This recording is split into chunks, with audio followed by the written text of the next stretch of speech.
And but you know, it's kind of like the military. They were wrong when they said you got some potential, boy. But I'm here now, and I did. Whoever said I had potential was right. I did.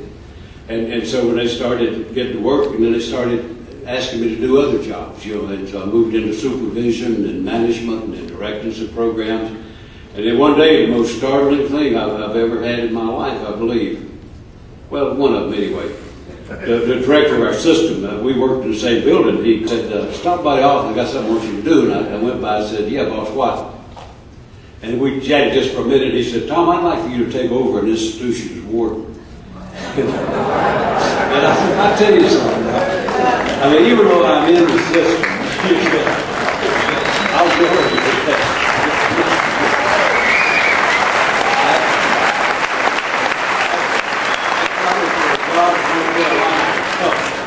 I was certainly not looking at it. He told me he'd like me to do that, and I said, come on, boss, I don't want to be the head screw. That's what I said. I lapsed into the vernacular, and he said, well, I don't want you to be the head screw. Then I said, oh, tell me what you got. And he told me what he wanted. And he didn't fish me out the blind draw. He knew what he was looking for. You know, I'm not a manager. You know, I'm a leader. I'm a developer. I'm somebody who makes stuff happen. I'm not somebody who just watches the witches come off the line and then adjust the machine. If you want somebody to do that, don't get me. I'll have that sucker running backward tomorrow. And that's what he wanted. He wanted somebody that would be free in their thinking and would dare to cross lines that hadn't been crossed. He knew I'd already crossed some. And so he told me what he had in mind, and it had just enough creativity and challenge that I said, all right, boss, you got it. And I'll tell you, you talk about a weird feeling, is, you know, I would not even be holding a firearm. And I got the whole warehouse full of them. They're mine.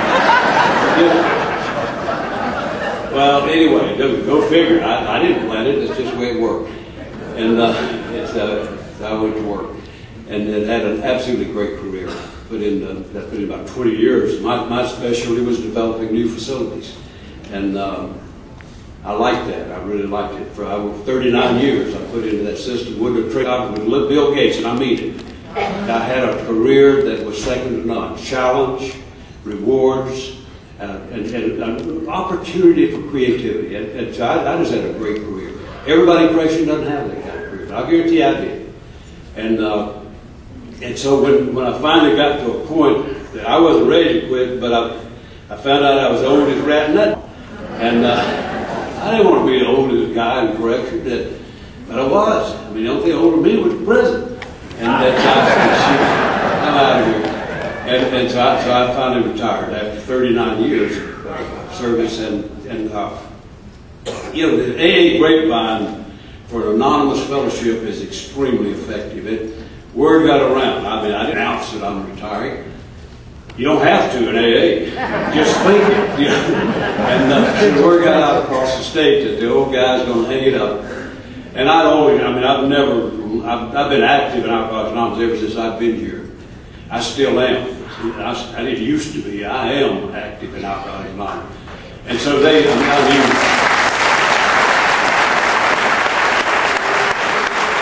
knew everybody at the state, and they knew me. And so some guys and gals came to see me right before I retired and said, Tom, we got a deal that you can't refuse. Right. And they said, we need some leadership in our correctional facility work. And we just kind of figure you might know something about it.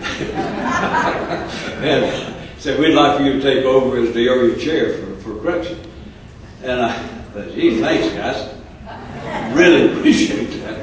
I said, when do you want me to start? And they said, the day after you retire. And I had fleeting thoughts of, gee, come on, let me go sit in the mud for a while and do something. And I tell you, there were two troubling thoughts on my mind. Well, it doesn't. Indecision is a bear. Decisions are a piece of cake. And so when they hit me with that, my first thought was, man, I need a break. And but my second thought was, If there is anybody on this planet who understands the dilemma of the man or woman, boy or girl in a correctional facility, it's this guy here. Does anybody understand what it's like to be an alcoholic looking for recovery? It's this guy here. And if there was anybody in my state that had access to the system, it was me. No question about it. I'd hired about, it seemed like I hired about half the people there, you know, so you don't have to knock too hard on the door of somebody you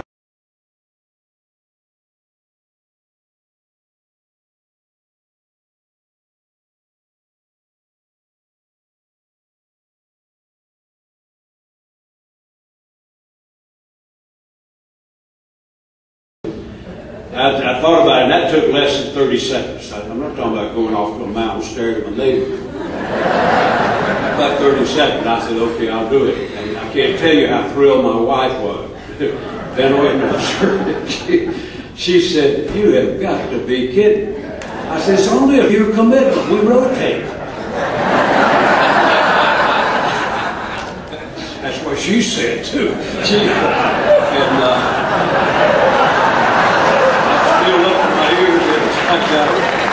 Well, and I always will be. I always will. That's a commitment, you know. That my most, I do a lot of service work, but my most commitment is that deal where I sponsor one prison and I go in there regularly.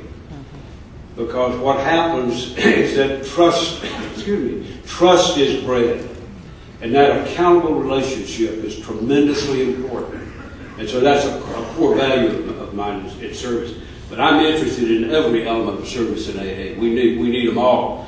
Just like I was talking about the family thing, about the CPC, PI. Those are all things that are weak and limited in our fellowships. I've got lots of concerns about all those areas of service. And so it's been one heck of a trip. I think the thing that I wanted to get at, and if I may, Leo, am I all right? You look funny, Lee.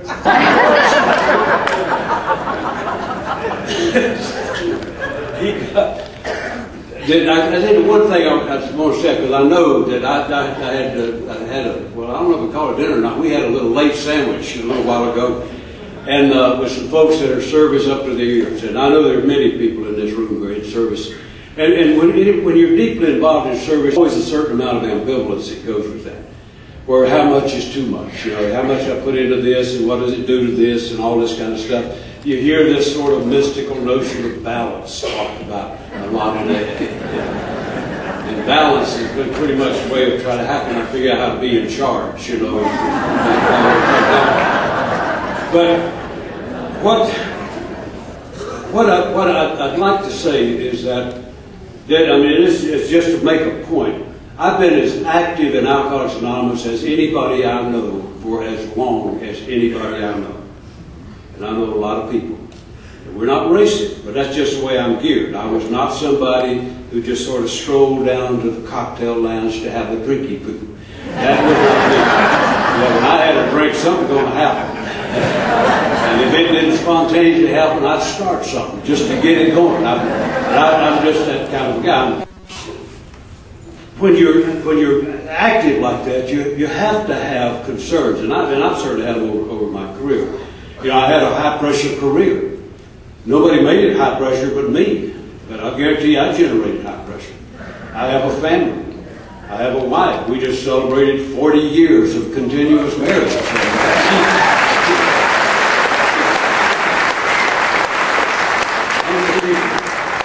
She celebrated in North Carolina, and I celebrated in South Dakota.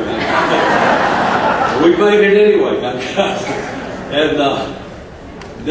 And just like anybody else, I had a demanding career. I've been tremendously active in AA, raising a family, and well, we've never been separated. I don't think we've ever had a real good fight. I miss it in a way.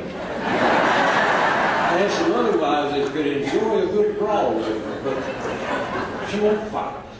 And, well, we don't need to fight.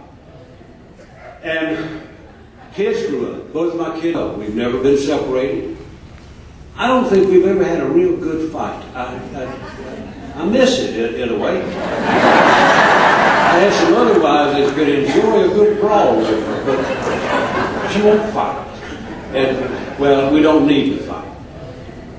And kids grew up. Both of my kids have done well. They finished the university system. My daughter went bad and went into psychology. She'll get back. There's hope for that girl. She's proud of her, very proud of her. And my son, I had a lot of hope for him. He looked like a great future member of Alcoholics Anonymous. He was showing the colors, and I said, that's my boy. We went on a trip down to Jamaica with a bunch from the college, and while he was there, he was elected King Reggae. My wife said, "Isn't that awful?" I said, "Oh yeah, geez, that is terrible." And I said, "Yeah." That is my boy. I could just see him chairing meeting about, you know. And, I don't know what happened to him. I think he fell out of an upward bump or something, hit his head. And something happened. I mean, man, he could have been a contender. But anyway, he got brain injury and went to medical school instead. I wouldn't have bet a nickel on that boy staying there, but he did. And, you know, he went there and he went arrested. He decided that wasn't complicated enough. He couldn't get sued enough. So he went into the only field I told him to stay out of, OBGYN. And that wasn't bad enough. He became a specialist in high-risk maternal fetal medicine. So he gets sued every week now. But I'm extremely proud of her. The point of that is what? You know, not that the Iverson house is blessed. You know, we're normal in the family. But my family is a family where recovery lives. It's not an absentee activity. Recovery lives there. My family